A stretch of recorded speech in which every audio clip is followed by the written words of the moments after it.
Hello बच्चों, let's see this question. The molar lowering of vapor pressure of a liquid is 1.008 mmHg at 25 degrees Celsius in a very dilute solution containing non-volatile solute. The vapor pressure of liquid at 25 degrees Celsius is Z into 10 to the Z into 10 mmHg. The value of Z is molecular weight दिया हुआ आपके पास liquid का, that is 18 ग्राम पर मोल. चलिए इस question को solve करते हैं बच्चों. और सबसे पहले तो ये देखते हैं कि इस क्वेश्चन को सॉल्व करने के लिए हमारे पास कौन से की कॉन्सेप्ट की जानकारी होनी चाहिए. तो देखो, ये जो सवाल है ना आपके सामने, ये आपके पास relative lowering of vapour pressure का है. Relative lowering of vapour pressure. अब इसको कैसे यूज करते हुए हम इस सवाल को सॉल्व करेंगे वो देखते हैं. सबसे पहले तो अगर हम मोलालिटी की बात करें बच्चों, तो व्हाट इज मोलालिटी. मोलालिटी होता है number of moles of solute divided by mass of solvent. और केजी में अगर नहीं है तो इसको हम लोग 1000 से मल्टीप्लाई करते हैं. ठीक है. अब देखो, मास ऑफ सॉल्वेंट को हम कैसे फाइंड आउट कर सकते हैं. तो number of moles of solute divided by number of moles of solvent को अगर मैं मल्टीप्लाई कर दूं मोलर मास ऑफ सॉल्वेंट से, तो हमारे पास मास ऑफ सॉल्वेंट आ जाएगा. क्योंकि number of moles is equal to क्या होता है, given mass upon molar mass. तो अगर हम नंबर ऑफ मोल्स को मोलर मास से मल्टीप्लाई कर दे तो गिवन मास मिल जाना हमें. तो ये हमारे पास मोलालिटी का फॉर्मूला हो जाएगा बच्चों. अब यहां पर से अगर आप number of moles of solute divided by number of moles of solvent निकालना चाहें तो कैसे निकाल सकते हैं. ये निकाल सकते हैं हम. देखिए, यहाँ पर आपके पास मोलर मास जो है ये that should be equal to what, molality. Molality into molar mass of solvent in divided by 1000, right. आपके पास molar lowering of vapour pressure कहा गया, यानी कि मोलालिटी हमें एक लेके चलनी है.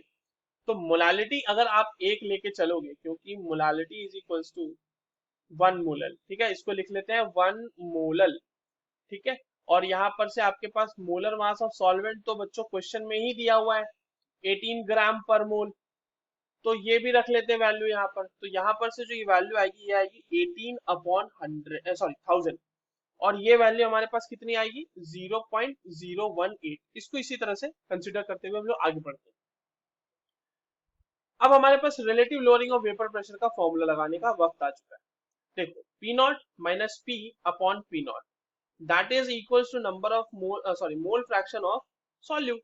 अब जब आपके पास सॉल्वेंट बहुत ज्यादा हो तो वहां पर क्या करते हैं ना बच्चों कि हम number of moles of solute divided by number of moles of solvent ले लेते हैं डायरेक्टली इसको. हालांकि नीचे number of moles of solute को भी ऐड करेंगे, बट क्योंकि बहुत ज्यादा है सॉल्वेंट का नंबर ऑफ मोल्स तो उसमें उतना फर्क नहीं पड़ता, इसलिए उसको हम लोग नेग्लेक्ट करते हुए चलते हैं. तो ये हो गई बात यहाँ पर. अब ये वैल्यू भी हम फाइंड आउट कर चुके हैं, दैट इज 0.018. और हमारे पास पी नॉट माइनस पी की वैल्यू दी हुई है. पी नॉट माइनस पी की वैल्यू आपके पास दी हुई है कि वो है 1.008 ग्राम. देखो, molar lowering of vapour pressure दिया हुआ है. तो लोअरिंग ऑफ वेपर प्रेशर मतलब होता है पी नॉट माइनस पी. यहाँ पे लिख भी देता हूं मैं, P naught minus P is equal to lowering of vapour pressure. और मैंने आपको बताया कि हम लोग कैलकुलेशन कर रहे हैं किसी के लिए मोलल, यानी कि एक मोलालिटी वाले, यानी 1 मोलल सोल्यूशन के लिए. तो लोअरिंग ऑफ वेपर प्रेशर है ये आपके पास. अब देखिए, पी नॉट माइनस पी की जो वैल्यू है वो कितनी है बच्चों, वो है 1.008 डिवाइडेड बाय आपके पास पी नॉट की वैल्यू भी दी हुई है, दैट इज जेड इंटू 10. और इसकी वैल्यू बराबर है 0.018 के. और यहाँ पर से आपको जेड की वैल्यू निकालनी है बच्चों. तो जेड की वैल्यू तो बहुत ही आसान हो गई ना निकालना. यहाँ पर से जेड इज इक्वल टू क्या हो जाएगा, 1.008 डिवाइडेड बाय 10 इंटू 0.018, राइट. और ये वैल्यू कितनी आ जाएगी बच्चों हमारे पास, 5.6 की बराबर आ जाएगी. सो z की value for the given question will be 5.6. That is the correct answer. I hope you understood this well. All the very best.